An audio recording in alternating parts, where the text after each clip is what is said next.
Korang tahu tak yang kerajaan sekarang ni sedang mengkaji untuk menarik subsidi petrol bagi golongan T20 ataupun T15 di Malaysia. Kiranya ini adalah yang akan affect orang-orang kaya. Ada yang setuju dan ada yang tak setuju. Tapi secara realitinya, dengan harga minyak dunia dah cecah lebih daripada $100 satu tong, ini adalah fasa rationalization of the subsidy yang paling mencabar dalam sejarah negara kita. Persoalan awal yang ada adalah sewaktu harga minyak tengah rendah, kenapa rationalization tidak dilakukan pada waktu itu lagi mudah untuk dibuat? Sekarang ni harga minyak dah naik, barulah terfikir ataupun terpaksa untuk fikir untuk buat ini. Inilah a lesson for all of us. Jangan melambat-lambatkan benda sebab takut nanti lepas ni jadi lagi teruk. Okey, persoalan kedua pula, adakah betul ke T20 ni betul-betul kaya? Polisi untuk tarik subsidi daripada golongan kaya ni sebenarnya polisi yang memang tidak popular. Dan polisi kerajaan untuk menarik benda-benda yang diperlukan, walaupun golongan tu dikatakan kaya, T20 bukan semua kaya. Kalau kerajaan terlalu menekan orang macam ni, contohnya melalui cukai yang tinggi, lepas tu kena pula tarik subsidi secara mendadak,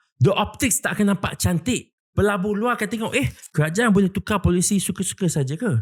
Ataupun orang-orang T20 ni, maybe dia akan kata, aku tak nak invest dekat Malaysia lah, aku nak invest dekat luar. Ada juga mereka-mereka yang berhasrat, aku tak nak lagi duduk kat Malaysia ni, aku nak bayar zero personal income tax. Tapi masalahnya, kalau kita terus bagi subsidi macam yang sekarang ini, kerajaan terpaksa berbelanja sekitar 5 ataupun 6 bilion ringgit sebulan hanya untuk subsidi minyak. Bayangkan kalau duit itu boleh disalur balik untuk bantu rakyat yang betul-betul memerlukan. And then of course juga ramai yang risau, kalau subsidi RON95 ditarik, inflasi akan mencanak naik. I setuju ada logiknya sebab harga RON95 ni tanpa subsidi sekarang ni dah cecah RM4.2 liter. Maknanya bila kita bayar minyak 1 liter RM1.99 tu, subsidi lebih mahal, lebih banyak berbanding dengan harga minyak tu. Kerajaan terpaksa support 1 to 1. So kalau subsidi untuk dia pergi bisnes tu ditarik balik, subsidi RON95, kos dia akan naik. Dia akan paskan, dia akan pindahkan kos tersebut kepada korang, iaitu pembeli, melalui harga barang yang naik ataupun harga servis yang